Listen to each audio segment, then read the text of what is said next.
In the year 1818, on a cold morning in February, the man we now know as Frederick Douglass was born enslaved in his grandmother's cabin.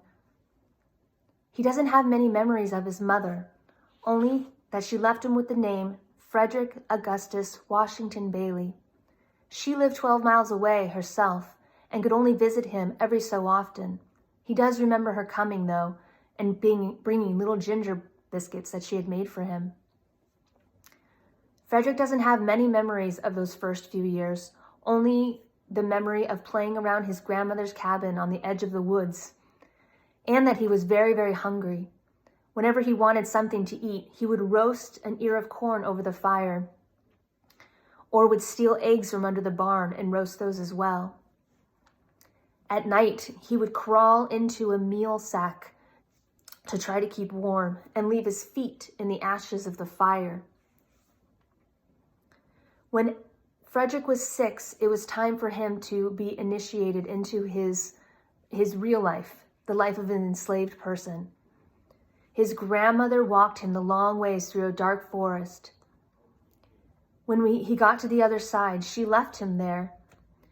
As he made his way up to the plantation house, he was horrified to hear the whippings and the screams of his aunt getting beaten. As fate would have it, the overseer, Anthony Auld, passed away almost immediately after Frederick arrived, and he was sent to go live with Sophia and Hugh Auld in the city of Baltimore. Although one can never really escape the horrors of enslavement, he was sheltered from it for a few years. Sophia Auld was very kind, and she made sure he had a bed to sleep in and food to eat. When he was 12, Sophia even began to teach him to read and started showing him his letters. But one day, her husband, Hugh Auld, came home and was horrified that she was teaching him to read. Hugh thought that giving literacy to enslaved people would mean that they would no longer be fit to be enslaved and would desire freedom. Frederick heard these words and decided it was the first anti-slavery speech he had ever heard. And now he was motivated more than ever to learn how to read, for he saw that literacy just might be the path to freedom. Sophia would no longer teach him, though, and if she even saw him with a scrap of paper or newspaper, she would snatch it out of his hands. So Frederick started looking around the neighborhood to see if there were others who could teach him to read. Their house was always had enough to eat, and so he would stuff his pockets with biscuits and go around to the poor white children and trade biscuits for reading lessons. Soon he realized that he would also need to learn how to write. He noticed that in the shipyards at the bay, that the men would write letters on the wood, and so he would copy them and see if he could get them as perfect as he could. He went around then to other neighborhood boys that he knew went to school, and he would dare them to write as well as he did, and in a way got free writing lessons as well. He took every opportunity he could to practice his writing, all the while hiding it from his masters that he had these abilities.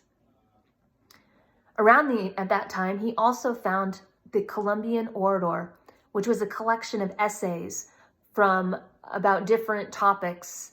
And one of those essays happened to be about a fictional essay about an enslaved person having a conversation, an argument really, with their master, and telling the master, proving philosophically point by point that slavery should be abolished.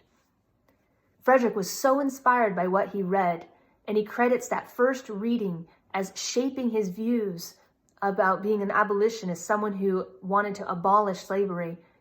It inspired him for the rest of his life.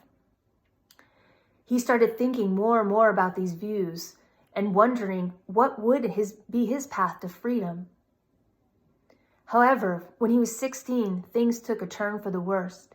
He was returned back to his plantation, but the overseer at that time felt that after so many years in Baltimore, he would have been spoiled by city life and thought that it would be better he would sent to a local man, or borrowed out to a local man named Edward Covey, who was known as the slave breaker, meaning he would whip any slave who had any sense of dignity or thought that they should be free. He would whip them back into shape and make them more fit for plantation life. Those months were very harsh for Frederick.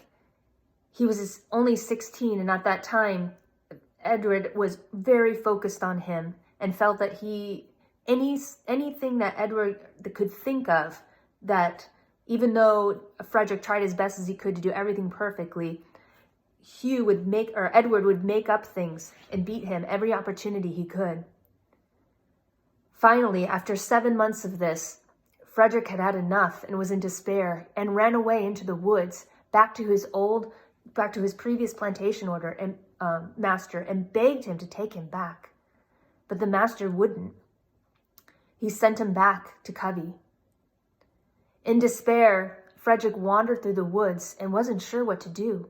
He hid for a night. Running away would be severely punished, and he knew he could